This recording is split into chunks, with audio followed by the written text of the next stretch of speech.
Hello family, welcome back to It's Just Ari. If you're new here, hey friend, do not forget to check out some of the cool content that I have on my channel and make sure you hit that subscribe button below so you can be notified every time I drop a new video and be a part of the It's Just Ari family. Air hugs! If you are not new here, welcome back. Thank you for tuning into another video and let's get right into it.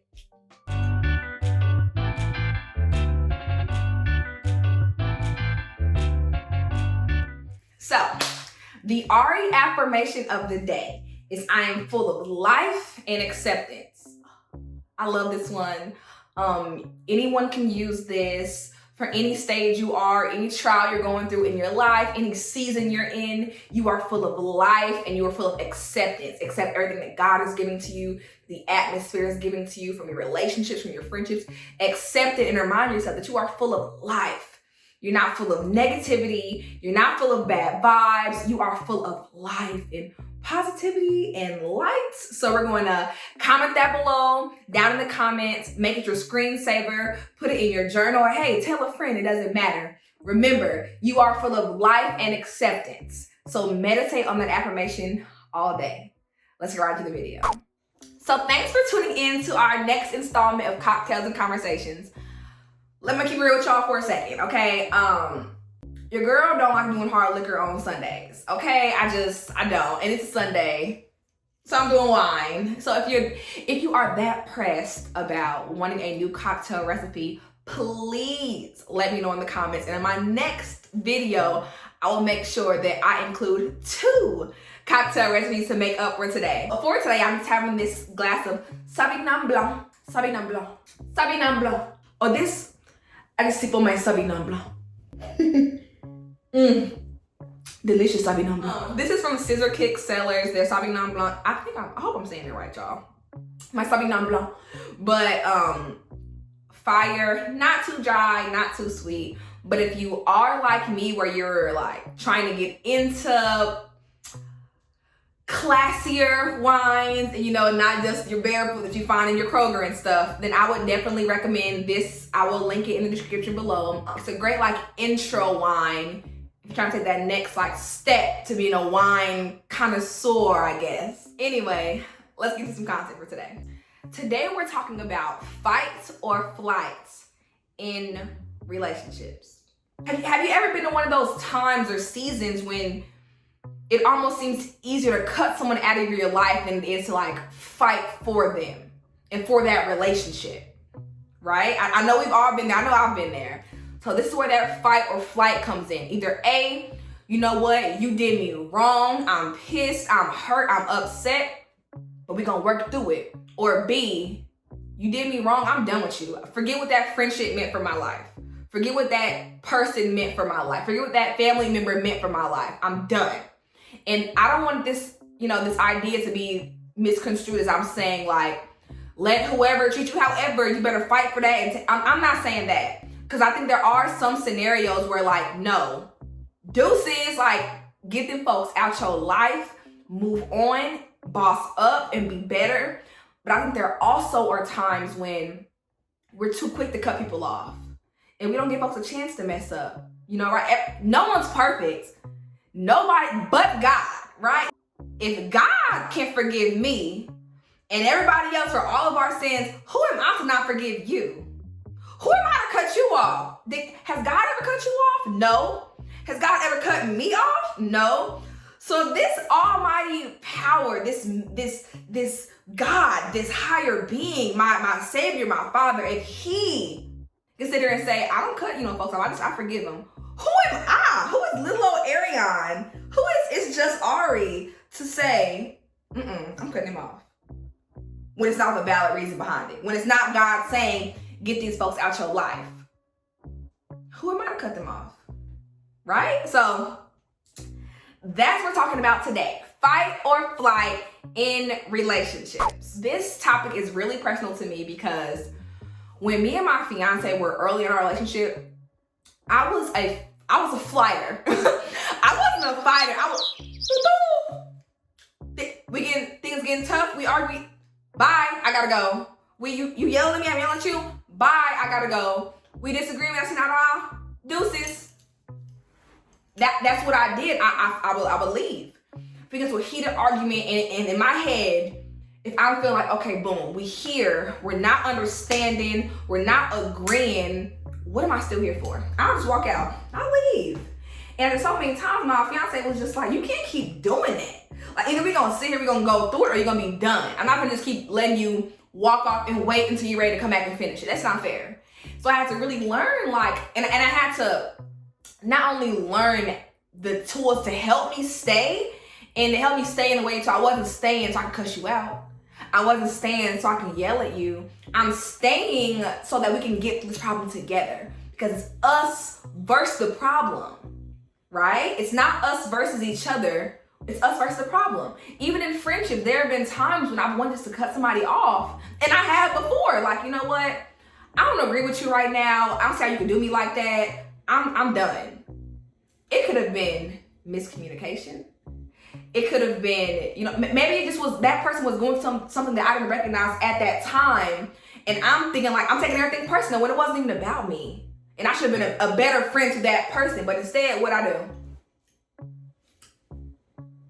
And that's wrong, you guys. That was wrong of me. And it's wrong, period. But we grow, we learn, and we get better, right? So in this video as well, I'll make sure I drop some tips to help you if you want those people who are like me. When you get some conflict, either we fighting or we leaving. And there's other options. That's the thing, there are other options. So let's get into it. Fight or flight is a natural response to danger and to fear, right? That's a very natural response. We don't want to change that. Because somebody comes out of this closet with a chainsaw, either I'm a fight or I'm gonna leave. I'll have time to go, okay, hey sir, let's think this through. Why are you, by the time I'm trying to ask him why is he killing me, I'm already dead. So fight or flight is valid. Like, I think there are cases where, baby, we fighting or we leaving. There ain't no other option. Ain't no talking this out. The issue is a lot of times when we use fight or flight is in a situation where we don't have to. Like, when I would leave, it wasn't because I was in fear of my life. I wasn't about to die. It was because I was in fear of being abandoned or rejected or something along those lines. Because maybe you don't feel heard or because you feel misunderstood. And the ultimate result of that can be a breakup. It can be that person leaving, now you're hurt. And so sometimes our flight is our way of putting ourselves in control of situations. You know, before you cuss me out and leave me because I was wrong, I'm gonna leave first. So then it can be on my terms. Y'all, this was such a toxic trait of mine. And that's one thing I've learned through being engaged is that, like, love is hard, right? Love, whether that be a friendship, relationship, a family member, love is hard because we're all different people with different experiences, with different backgrounds. So it's like, if I'm gonna sit there and say, I love you, and I love all of you completely and unconditionally, there are going to be some times when some of those person's character traits and yours do not match. Like, it's natural. We're different people. And it isn't natural to be with, one person forever and not have any conflict. Even with your parents, like, it's not natural for somebody to raise you and there never be any conflict. We're different people. Yeah, we're gonna have conflict. But it's the way we respond to it. That's where the fight or flight comes in, because it's like, it can't just be run or fight. Even though it's gonna be harder to stay and get through it, that's what we gotta do. Because that's the way to fix it. And sometimes those combos are hard. Like, they're hard, but they're much healthier than cussing each other out, than screaming, than walking away, than slamming the door.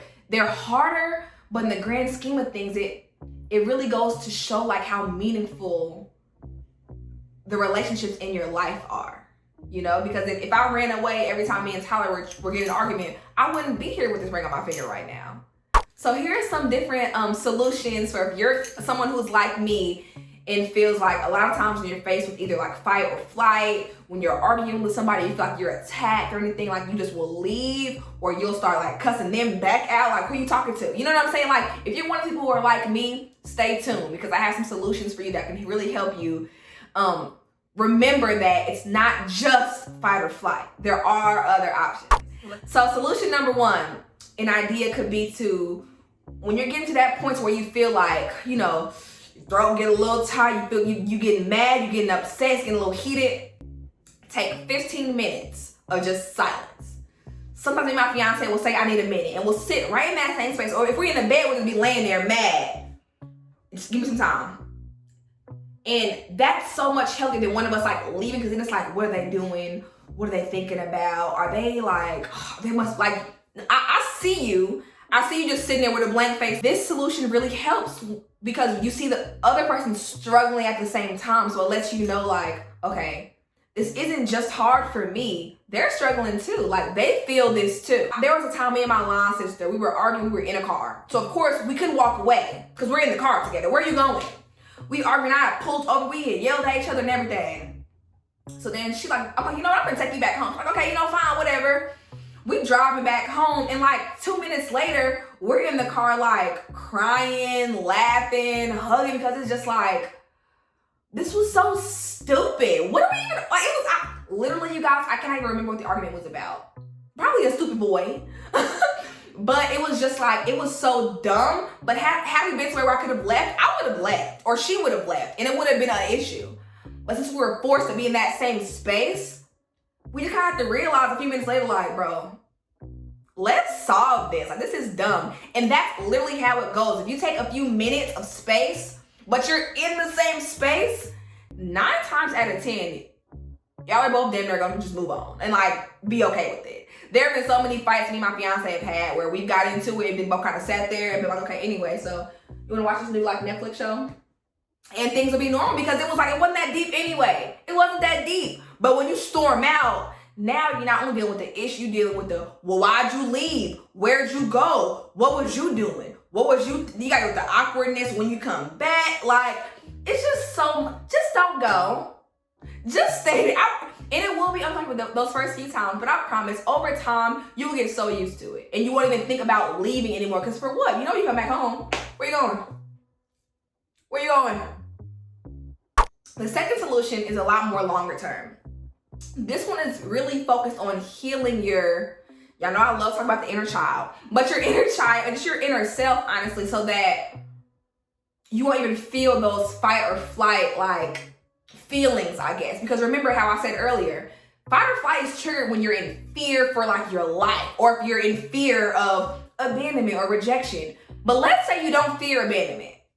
Let's say you don't fear rejection or any of those, fears.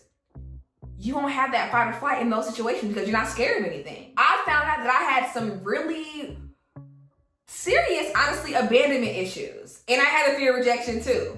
So that was why in those situations, I just wanted to leave because I couldn't take seeing a man or a friend like walk away from me. I couldn't take that because I had really bad abandonment issues. So when I felt like someone else was abandoning me, it was just like it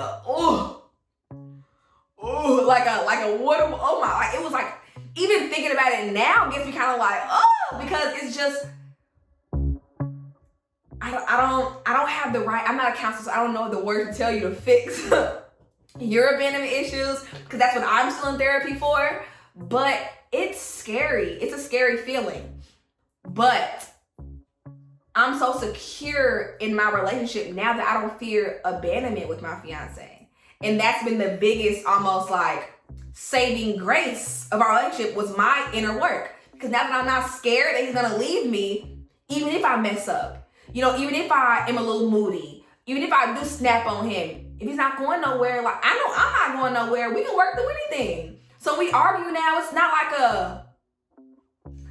we don't have yelling matches, we don't have like one of us storming out, like it's not like that anymore. We both, speak about how we feel.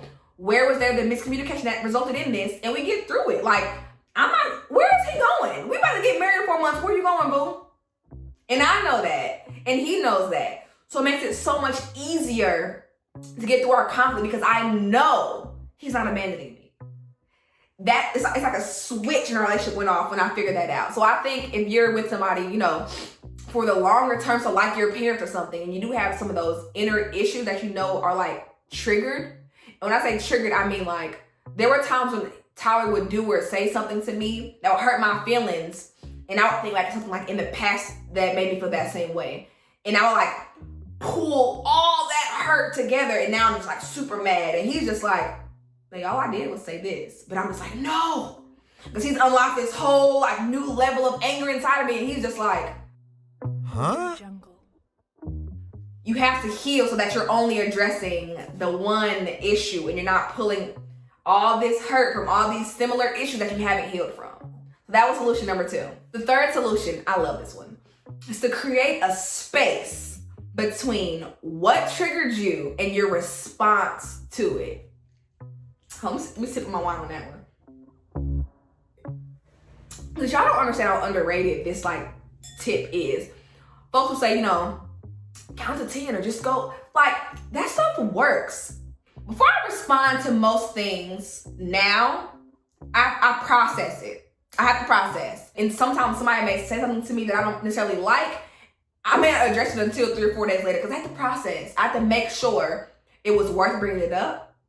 I have to make sure that I wasn't just like hearing what I wanted to hear and that was your intent in saying it. Things do come out wrong. It's natural. We're human. You can't always go, I can't believe you said that. Think first. Put your feet in their shoes. Why were they? Okay, so when you said that, were you really meaning blah, blah, blah? Oh, yeah. Then it's solved, right? So taking a second in between the action and your reaction. This can look like a moment of silence. This could even look like, well, what did you mean, by what you just said? Because were you meaning this? Or like, I don't get what I'm taking it kind of like a negative way. What did you really mean by it? Like, give them a chance to explain what they meant. Now, if they meant it, if they get bucked like, no, yeah, that's what I said, that's what I meant. Still take you a second, think through your response, and respond accordingly. Like, nobody's telling you to be a punk, but I'm telling you to be an emotionally aware. If you're gonna be a punk, be an emotionally aware punk. But I'm not saying be a punk. I'm just saying to be emotionally aware, period. Make sure you're responding based off of what someone said and their intent behind it. Sometimes when I hear something, I kind of go into like processing mode. And my fiance is like, well, what just happened? What's wrong? I'm like, I'm trying to process. Like, give me a minute. Let me process. Because maybe what he said stung. But maybe once I'm processing, I understand like, does it sting because, it's like hurt my feelings and I'm like, I can't believe he said it? Or does it sting because it's true? And is that like my issue with myself? What's the deeper issue? People are not mind readers, right? So you can't be mad at them for things they don't even know that you're mad about. They don't even know.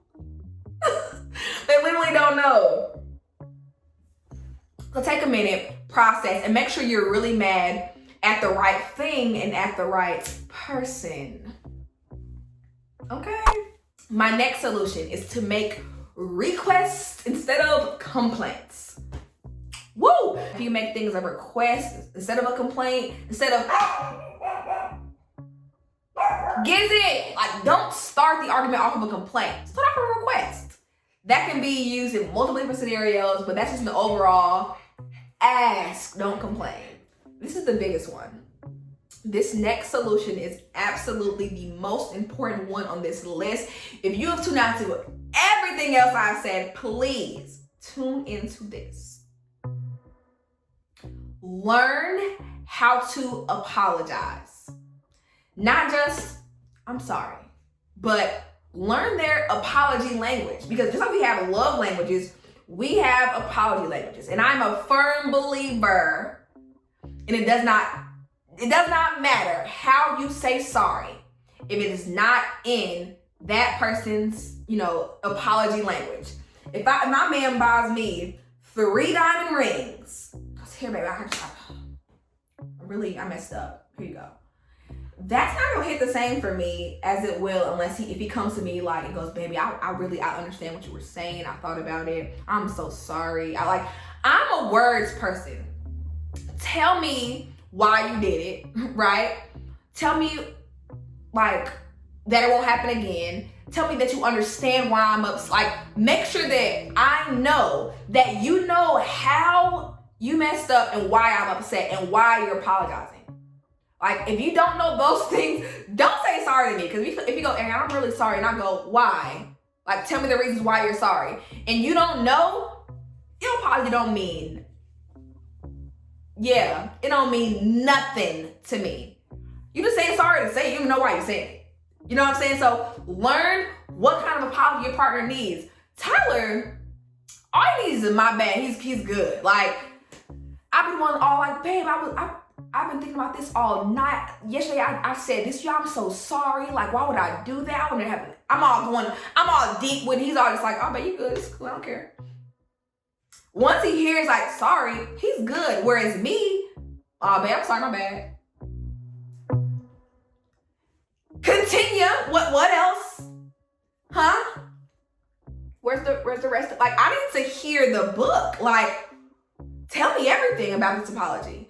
And so I think it's important to know what your partner or your friend or whatever, what their apology language is, and make sure that your apology matches up with what they want. I think the bottom line to combating this fight or flight is just to not argue with heightened emotions. Because once you're like emotional, you're gonna fall back into that fight or flight mindset. So don't let them get to that level. And no one's perfect. I know that fights will get there. I can't sit there and say that I'll never fight and yell again, because I will.